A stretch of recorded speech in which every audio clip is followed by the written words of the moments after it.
Friends, मैं शिव शंकर और आप मेरे साथ इस वीडियो में पढ़ेंगे साइंस, जो कि हम एनसीईआरटी के सीरीज में 7th क्लास का यह 9th चैप्टर पढ़ने जा रहे हैं। उसका अध्ययन हम लोग करेंगे, जिसका नाम है मृदा। मृदा यानी कि सॉइल, इसकी क्या उपयोगिता है, कैसे बनी है और क्यों हमारे लिए यह एक नितांत आवश्यक है, वो हम इसमें जानने का कोशिश करेंगे इस चैप्टर के माध्यम से। तो चलिए शुरू करते हैं। मृदा यानी कि मिट्टी सबसे महत्वपूर्ण प्राकृतिक संसाधनों में से एक है। यह पादपों की जड़ों को दृढ़ता से थामे रहकर तथा उन्हें जल और पोषक तत्वों की आपूर्ति करके उनकी वृद्धि में सहायता करती है। क्या करती है? यह उनकी वृद्धि में सहायता करती है। यह उनकी जड़ों को एक जगह थामे तो रखती है और उसके साथ साथ उन्हें जल और अन्य पोषक तत्वों की आपूर्ति भी करती है। यह अनेक जीवों का आवास है। ठीक है, यह क्या है? अनेक जीवों का आवास है। कृषि के लिए मृदा अनिवार्य है। बिना मृदा के कृषि कार्य नहीं हो सकता है। जिससे कृषि नहीं होगी तो हम भोजन, कपड़ा और आश्रय जो प्रदान करती है हमें कृषि, वो हम नहीं कर पाएंगे। अतः मृदा हमारे जीवन का अभिन्न भाग है। पहली वर्षा के बाद मृदा की सौंधी गंध सदैव ताजगी भर देती है। ठीक है, अब हम लोग ये देखते हैं कि ये तो देख लिया कि मृदा हमारे लिए कितनी आवश्यक है, यानी कि यह नहीं रहे तो हम अपनी कल्पना, अपने जीवन की कल्पना नहीं कर सकते हैं बिना मिट्टी के। अब देखते हैं मृदा जीवन से भरपूर है, यह कैसे? मृदा जीवन से भरपूर है, यह कैसे? यानी कि सॉइल टीमिंग विथ लाइफ, कैसे यह भरपूर है, इसको हम देखते हैं। पूरा का पूरा इसको पढ़ेंगे। वर्षा ऋतु में एक दिन पहेली और बूझो ने मृदा में से एक केंचुओं को बाहर आते देखा। अब पहेली ने सोचा कि क्या मृदा के अंदर और भी जीव रहते हैं? आइए हम पता लगाते हैं। तो आपको पता है कि जब खेती होती है, यानी कि कृषि मृदा के अंदर होती है, उसके बाद इसमें बहुत सारे जीव भी रहते हैं और यह बहुत तरह के जीवों का आश्रय है। तो इस प्रकार से यह क्या है? जीवन से भरपूर है। हमें खाने के रूप में अन्न तो प्रदान करती ही है मृदा, लेकिन और सभी जीवों के लिए क्या है? यह आश्रय है। और उसके अंदर बहुत सारे जीव रहते हैं, जैसे चूहा बिल के अंदर रहते हैं, तो कुछ और भी जीव जो सांप, बिच्छू, ये सब क्या है? सभी इसके अंदर ही रहते हैं अपना आश्रय बना करके। और यह किसान के लिए एक वरदान है, जो कि मिट्टी तो देती ही है हमें, ऊपर का जो लेयर होता है वह कृषि के लायक होता है। उसके साथ साथ इसमें बहुत सारे केंचुए और छोटे छोटे जो जीव जंतु होते हैं, वह क्या है? किसान के लिए भी लाभदायक होते हैं और यह किसान के मित्र के रूप में काम करते हैं, मिट्टी को पोली बनाने के रूप में कार्य करते हैं। ठीक है, तो इस प्रकार से मृदा क्या है? जीवन से भरपूर है, यानी कि टीम्ड विथ लाइफ है। अब आगे देखते हैं कि क्या और मृदा हमारे लिए कैसे महत्वपूर्ण है। पॉलीथीन की थैलियाँ, पहले इस बॉक्स को देख लेते हैं ध्यान से, इस बॉक्स को ध्यान से देख लेते हैं, उसके बाद आगे बढ़ते हैं। पॉलीथीन की थैलियाँ और प्लास्टिक मृदा को प्रदूषित करते हैं। जो पॉलीथीन की थैली होती है वह मृदा को क्या करती है? प्रदूषित करती है। ये मृदा में रहने वाले जीवों को भी हानि पहुंचाते हैं। जो इसमें जीव रहते हैं, जो हमारे लिए वो लाभदायक होते हैं, उपयोगी होते हैं, उनको यह हानि पहुंचाते हैं। इसलिए पॉलीथीन की थैलियों और प्लास्टिक की वस्तुओं के उपयोग पर प्रतिबंध की मांग की जा रही है। यह बार बार ऐसी मांग उठती है कि इनका मांग जो सप्लाई है वह खत्म कर दिया जाए, बंद कर दिया जाए। अब अनेक प्रकार के अपशिष्ट पदार्थ, रसायन तथा पीड़कनाशी मृदा को प्रदूषित करते हैं। बहुत तरह के जो केमिकल हैं और पेस्टिसाइड्स हैं, वो भी क्या करते हैं? मिट्टी को दूषित करते हैं, प्रदूषित करते हैं। ऐसे अपशिष्ट पदार्थों और रसायनों को मृदा में निर्मुक्त करने से पहले उन्हें उपचारित किया जाना चाहिए, यानी उनका पहले ट्रीटमेंट करना चाहिए और उसके बाद पीड़कनाशियों का उपयोग कम से कम किया जाना चाहिए। पेस्टिसाइड्स का इस्तेमाल जो है वह कम से कम करना चाहिए। ये तो कुछ उपाय था जो कि जिससे हम मृदा को स्वस्थ बना सकते हैं, हेल्दी बना सकते हैं, वो था। अब मृदा परिच्छेदिका, ठीक है, यानी कि प्रोफाइल क्या है? सॉइल का जो प्रोफाइल है उसको हम देख लेते हैं। मृदा परिच्छेदिका यानी कि सॉइल प्रोफाइल जो है उसको देख लेते हैं। मृदा अनेक परतों से बनी होती है। यह जानने के लिए कि ये परतें किस प्रकार व्यवस्थित रहती हैं, आप निम्नलिखित क्रियाकलापों को करें। ठीक है, निम्न जो क्रियाकलाप हैं, फॉलोइंग एक्टिविटीज़ है, उसको हम लोग देख लेते हैं। थोड़ी सी मृदा लीजिए। आपको लेना क्या है? तो थोड़ी सी मृदा लेना है, यानी कि सॉइल लेना है। ढेलों को अपने हाथ से तोड़कर उनका चूर्ण बना लें। अब 3/4 जल से भरा कांच यानी कि 2/3, माफ कीजिएगा 3/4, 3/4 जल से भरा कांच का एक गिलास लीजिए, 1/3 उसको भर दीजिए। उसके बाद उसमें क्या कीजिए, मिट्टी को डालना है आपको। आप मिट्टी को डालेंगे तो इस तरह से उसमें ग्लास में अनेक प्रकार की लेयर में वो आपको चलता हुआ तैरता हुआ मिट्टी दिखाई देंगे। ठीक है, अब इसमें क्या क्या होते हैं आप उन सभी चीज़ों का, उन सभी पदार्थों का परीक्षण कर सकते हैं। सबसे ऊपर का जो लेयर होता है आपका ह्यूमस होता है। ठीक है, ऊपरी लेयर जो होता है वह ह्यूमस होता है। फिर वाटर यानी कि जल उसमें आ जाता है। फिर मृतिका यानी कि क्ले, उसके बाद बालू सैंड, फिर बजरी जो थोड़ी बालू से थोड़ी मोटी होती है, बजरी यानी कि ग्रेवल। ये सब क्या है, उसके प्रकार हैं। वो सब इन सभी कणों से मिल करके ही मृदा बनती है। ठीक है, ह्यूमस यानी कि ह्यूमस, जल, मृतिका, बालू और बजरी। ठीक है, humus, water, clay, sand and gravel, इन सभी चीज़ों से मिल करके मिट्टी बनती है। अब मृदा में उपस्थित सड़े गले जैव पदार्थ ह्यूमस कहलाते हैं। अब भाई ह्यूमस कौन कहलाते हैं, तो यह इसमें मिट्टी में उपस्थित सड़े गले जो पदार्थ होते हैं वह ह्यूमस कहलाते हैं। आप शायद जानते होंगे कि पवन, जल और वायु की क्रिया से सैलों यानी कि चट्टानों के टूटने पर मृदा का निर्माण होता है। बहुत सालों बाद क्या होता है, ये चट्टानें टूट टूट कर क्या होती हैं, मृदा में परिवर्तित हो जाती हैं, मिट्टी में परिवर्तित हो जाती हैं और इस तरह से मिट्टी का निर्माण होता है। यह प्रक्रम जो है पूरा क्या कहलाता है, अपक्षय कहलाता है। यह प्रक्रम क्या कहलाता है, अपक्षय कहलाता है, वेदरिंग कहलाता है। इसका निर्माण पल भर में नहीं होता, यह बहुत सालों के बाद इस तरह से इसका निर्माण होता है। किसी मृदा की प्रकृति उन शैलों पर निर्भर करती है जिनसे इसका निर्माण हुआ है। किस पर निर्भर करती है, जिनसे उसका निर्माण हुआ है। और यह उन वनस्पतियों की किस्मों पर भी निर्भर करती हैं जो इसमें उगते हैं। ठीक है, ये सभी इसके कारक हैं। मृदा की विभिन्न परतों से गुजरती हुई ऊर्ध्व काट मृदा परिच्छेदिका कहलाती है। जो ऊर्ध्व काट होता है उसका मृदा परिच्छेदिका कहलाती है। मृदा की विभिन्न परतों से गुजरती हुई ऊर्ध्व काट मृदा परिच्छेदिका कहलाती है। यानी कि जो मृदा परिच्छेदिका यानी कि जो सॉइल प्रोफाइल होता है, इस तरीके से मृदा परिच्छेदिका कहलाता है। प्रत्येक परत स्पर्श यानी कि गठन, रंग, गहरा और रासायनिक संगठन में भिन्न होता है। क्या होता है, जो इसका परत होता है वह सब अलग अलग तरह से बन के तैयार होता है। इसकी रंग, गहराई और रासायनिक संगठन में ये लोग भिन्न होते हैं, मतलब एक जैसे नहीं होते हैं। परतें संस्तर स्थितियाँ कहलाती हैं।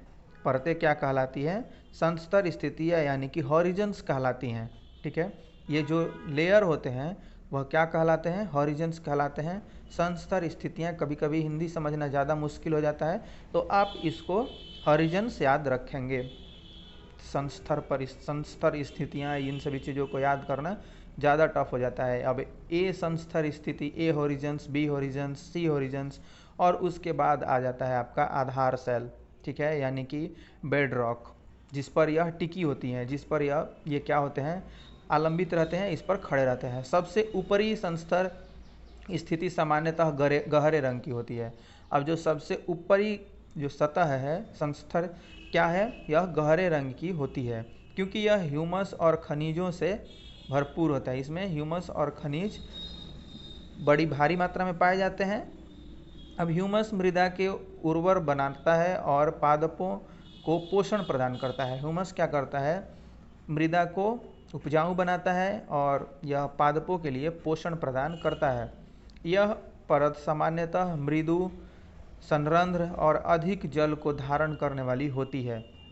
यह क्या होती है, अधिक जल को धारण करने में सहायक, धारण करने की इसका क्षमता होती है। इसमें क्षमता ऐसी विकसित हो जाती है कि यह ज़्यादा जल को ग्रहण कर सके, इसीलिए इसमें क्या होती है, हम कृषि कर पाते हैं। ठीक है, इसे शीर्ष मृदा अथवा इसको टॉप सॉइल या ए संस्तर, ए हॉरिजन्स स्थिति कहते हैं, ए हॉरिजन्स कहते हैं। ठीक है, यह टॉप सॉइल है और इसको हम बोलेंगे क्या, ए हॉरिजन्स, यानी कि ए बी सी जो ऐसे बांटा हुआ है और बेड रॉक में, इस तरह से हम इसको परिभाषित कर सकते हैं।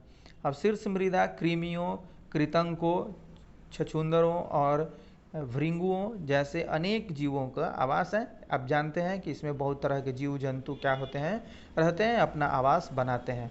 अब शीर्ष मृदा से नीचे की परत को ह्यूमस कम होती है। इसमें क्या होती है, ह्यूमस कम होती है, लेकिन खनिज अधिक होते हैं। यह परत सामान्यतः अधिक कठोर और अधिक संहत यानी कि घनी क्या होती हैं, संहत होती हैं, घनी होती हैं या डेंस होती हैं, और बी संस्तर स्थिति या मध्य परत कहलाती हैं। ये मिडिल लेयर जो है वो बी संस्तर यानी कि बी हॉरिजन्स कहलाती हैं।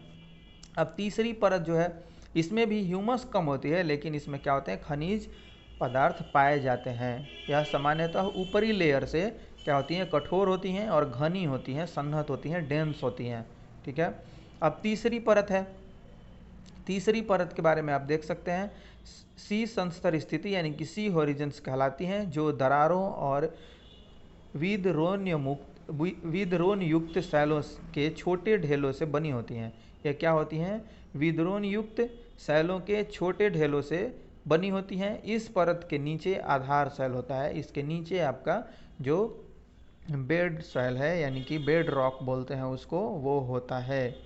ठीक है, बेड रॉक होता है इसके नीचे। चौथा यानी कि लेयर होता है हमारा बेड रॉक होता है। अब इसको देखते हैं कि मृदा के प्रकार क्या हैं। मृदा के प्रकार कैसे विभाजित किया गया है इनको, यानी कि किस प्रकार से ये अलग होते हैं, इनको देख लेते हैं। सॉइल टाइप्स को हम पढ़ते हैं कि क्या इसका प्रकार होता है, कितने तरह की ये होती हैं। अब किसी मृदा में बालू और चिकनी मिट्टी का अनुपात उस मूल शैल पर निर्भर करता है। ठीक है, जिससे उनके कण बने हैं। शैल कणों और ह्यूमस का मिश्रण मृदा कहलाता है। जो शैल कण हैं और मृदा ह्यूमस जो है उसका मिश्रण क्या कहलाता है, मृदा कहलाता है। The mixture of rock particles and humus is called the soil. क्या कहलाता है, इसका मिश्रण जो है, शैल कणों और ह्यूमस का मिश्रण मृदा कहलाता है। जीवाणु और जैसे बैक्टीरिया, पादप, मूल और केंचुए जैसे जीव भी मृदा के महत्वपूर्ण अंग होते हैं। ये भी उसमें पाए जाते हैं। जिस पूरा का पूरा जैसे मृदा है वो इसी से बनकर बनती है। ह्यूमस में आप जानते हैं कि छोटे छोटे कीड़े मकोड़े और जंतु पाए जाते हैं। इन सभी से मिल करके मृदा बनती है और मृदा ये कहलाती है। ठीक, यदि मृदा में बड़े कणों का अनुपात अधिक होता है तो वह बलुई मृदा कहलाती है। यह क्या कहलाती है, बलुई मृदा कहलाती है, जब इसमें थोड़े बड़े कण होते हैं। कणों का जो आकार होता है वह बड़ा होता है। अब यह क्या होती है, बलुई मृदा यानी कि सैंडी सॉइल इसको हम बोल सकते हैं। यदि बारीक कणों का अनुपात अपेक्षाकृत अधिक होता है, जो यानी कि सूक्ष्म कण अधिक होती हैं, तो यह मृणमय मृदा कहलाती है, यानी कि क्लेई सॉइल कहलाती है। ठीक है, यह क्या कहलाएगी, क्लेई सॉइल कहलाएगी। ये आपका सैंडी, क्लेई, और उसके बाद आप पढ़ेंगे लोमी यानी कि दुमटी मिट्टी को। यदि बड़े और छोटे कणों की मात्रा लगभग समान हो, इसमें क्या होता है, समान हो जाता है, बड़े और छोटे कणों की मात्रा जो होती है वो समान हो जाती है, बराबर हो जाती है, तो यह दुमटी मृदा कहलाती है। यह मृदा दुमटी यानी कि लोमी कहलाती है। अतः मृदा का वर्गीकरण बलुई, दुमटी और मृणमय के रूप में आप कर सकते हैं।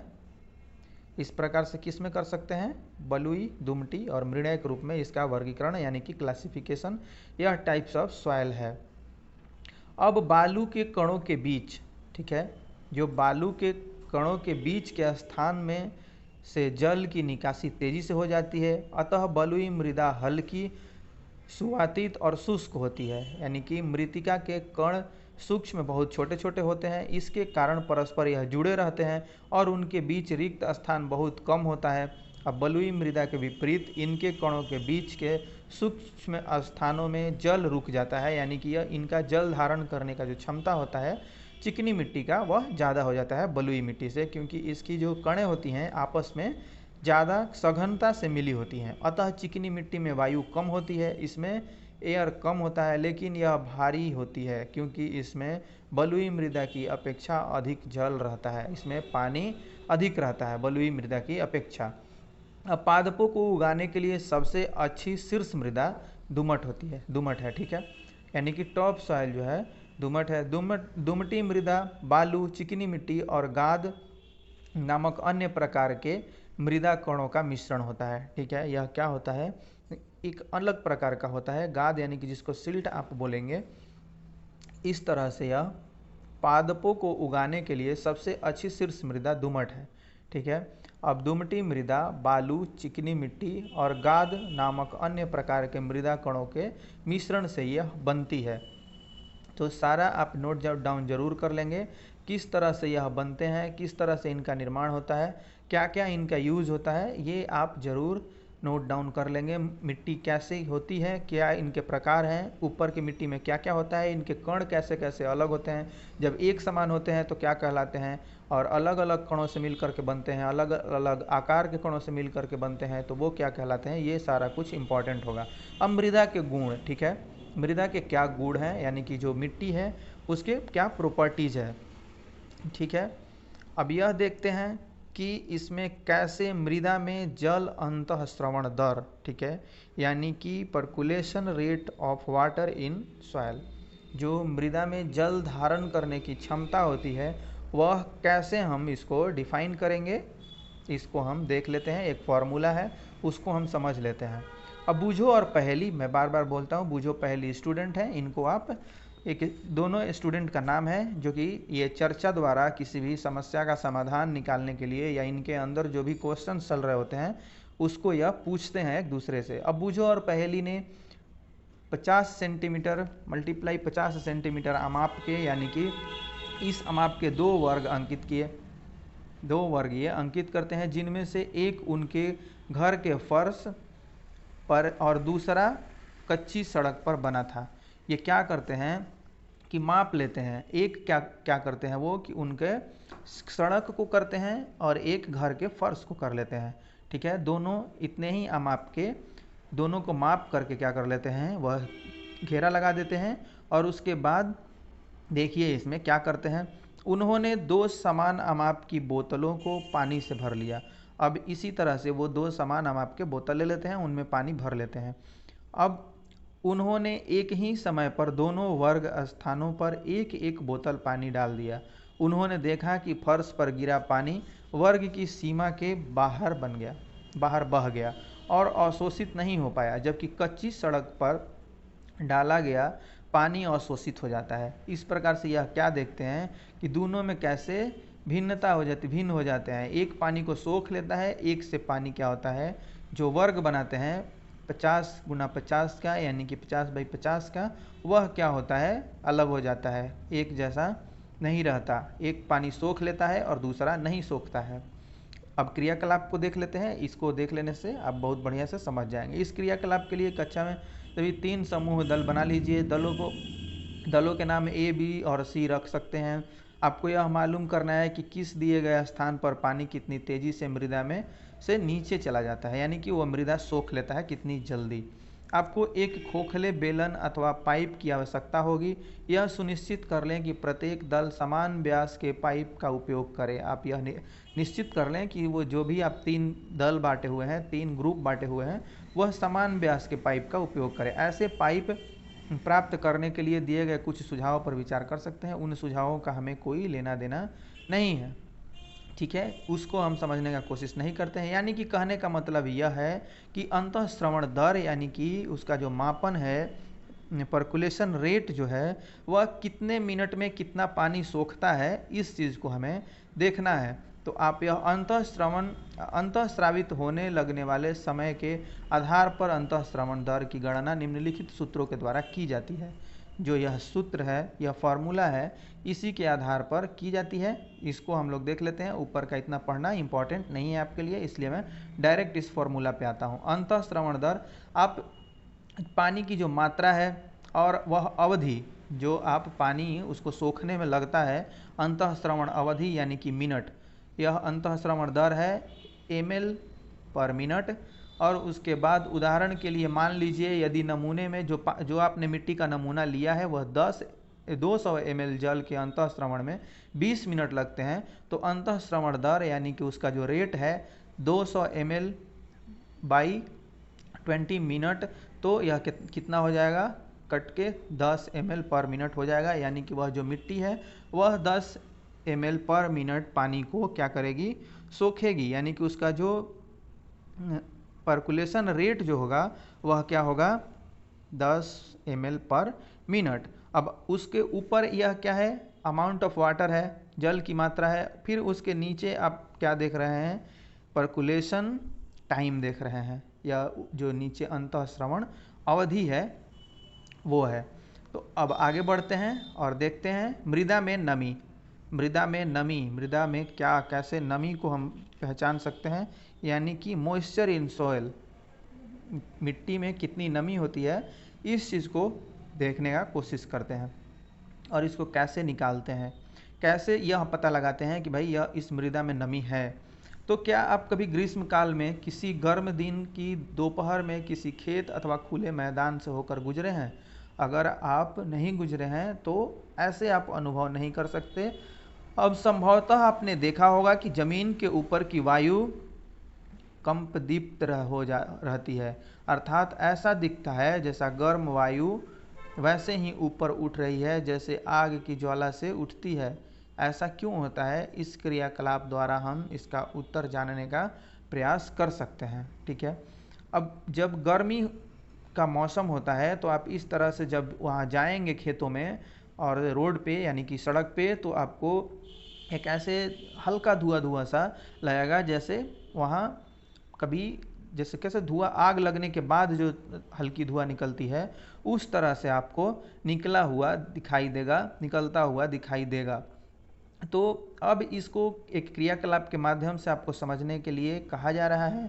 तो चलिए इसको देख लेते हैं कि क्या है और कैसे इसको बताया जा सकता है। एक क्वथन नली लेना है आपको, क्या करना है, एक क्वथन नली लेना है, इसमें 2 चम्मच मिट्टी मिला दीजिए, 2 चम्मच इसमें मिट्टी मिला दीजिए। इसे कुछ समय तक किसी लौ पर गर्म कीजिए और क्वथन नली का प्रेक्षण कीजिए। आइए हम देखते हैं कि गर्म करने पर क्या होता है। मतलब यह दिखाया जा रहा है कि मिट्टी में नमी को आप कैसे दूर कर सकते हैं और किस प्रकार से जब मिट्टी की नमी दूर हो जाती है और यह मिट्टी गर्म हो जाती है तो क्या रिएक्शन होते हैं। तो क्या आपको कहीं जल की बूंदें दिखाई देती हैं, यदि हाँ तो किस स्थान पर। ठीक है, अब यदि देख रहे हैं आप उसमें मिट्टी में पानी, तो आपको कहाँ दिखाई दे रहा है। गर्म करने पर मृदा में से जल वाष्पित होकर ऊपर उठ जाता है और क्वथन नली के ऊपरी भाग की अपेक्षाकृत ठंडी भीतरी दीवार पर संघनित हो जाता है। अब गर्म दिनों में मृदा से जल के वाष्पन के कारण ऊपर उठती जल वाष्प वायु को अपेक्षाकृत सघन बना देती है। इससे सूर्य के प्रकाश के परावर्तन के कारण मृदा के ऊपर की वायु हमें कंपदीप्त प्रतीत होती है, यानी कि कांपती हुई, जैसे आप लगेगा कि धुआं है, उस टाइप से आपको दिखाई देती है। यह उसके जो वाष्प हैं निकलते हैं जल वाष्प, वो उसके कारण ऐसा होता है। अब गर्म दिनों में मृदा से जल के वाष्प के कारण ऊपर उठती जल वाष्प वायु को अपेक्षा सघन बना देती है अपेक्षाकृत। इससे सूर्य के प्रकाश के परावर्तन के कारण मृदा के ऊपर की वायु हमें कंपदीप्त प्रतीत होती है। मृदा को गर्म करने के बाद इसे क्वथन नली में से बाहर निकाल लें। इसको क्या करें, क्वथन नली से बाहर निकाल लें।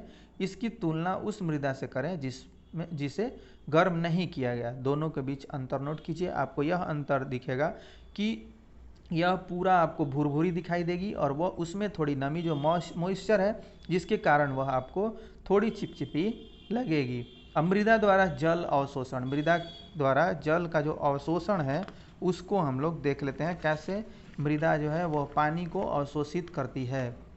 यानी कि जो 9.6 पॉइंट है हमारा, इसको हम लोग अगला बिंदु जो है उसको देखते हैं। तो क्या सभी प्रकार की मृदा समान मात्रा में जल का अवशोषण करती हैं?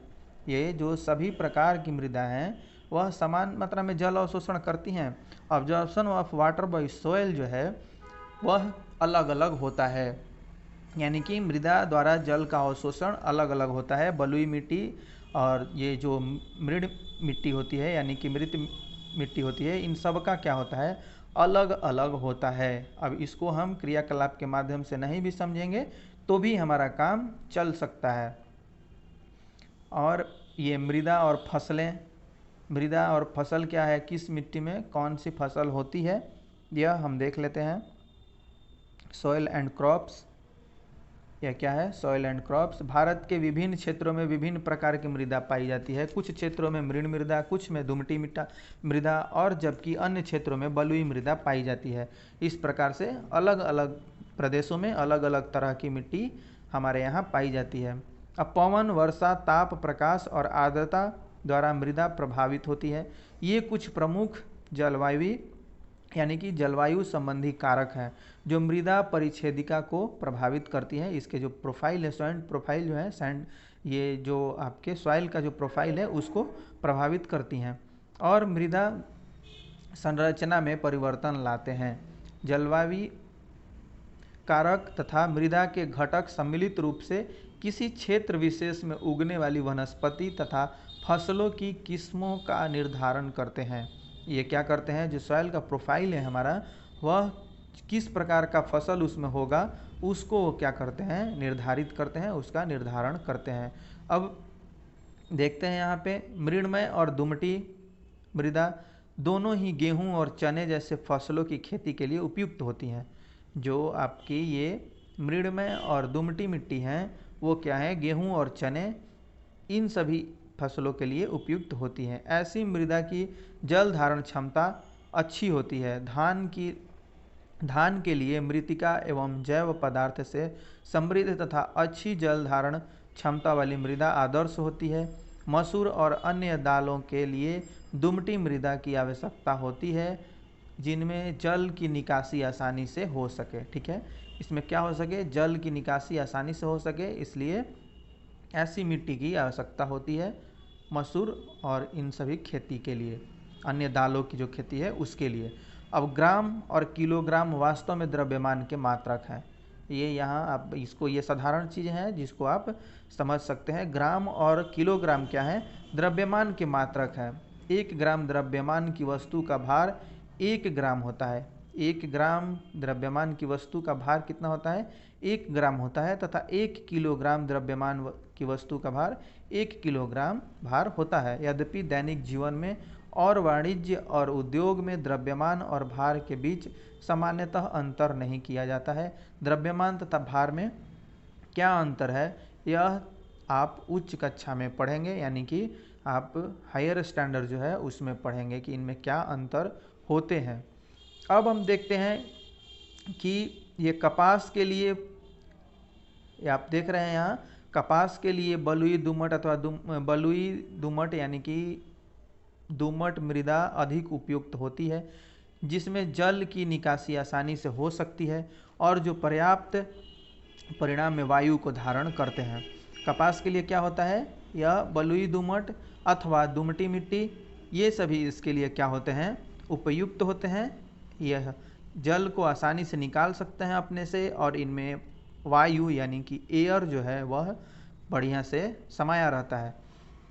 अब देखते हैं कि गेहूं के लिए क्या क्या होता है, गेहूं के लिए किस मिट्टी की आवश्यकता होती है। गेहूं जैसी फसलें महीन मृणमय मृदा यानी कि जो आपका गेहूं है वह महीन मृणमय मृदा में उगाई जाती है क्योंकि वह ह्यूमस से समृद्ध और अत्यधिक उर्वर होती है।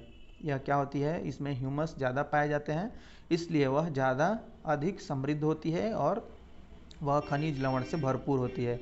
अपने शिक्षकों, माता पिता और अपने क्षेत्र के किसानों से वहाँ की मृदा के प्रकारों और उसके जो भी गुण होते हैं उसको आप जानने का कोशिश करेंगे। इस तरह से आप देख सकते हैं कि मिट्टी के बर्तन एक केस अध्ययन यह इतना महत्वपूर्ण नहीं है जिसको मैं आपको पढ़ के सुनाऊं।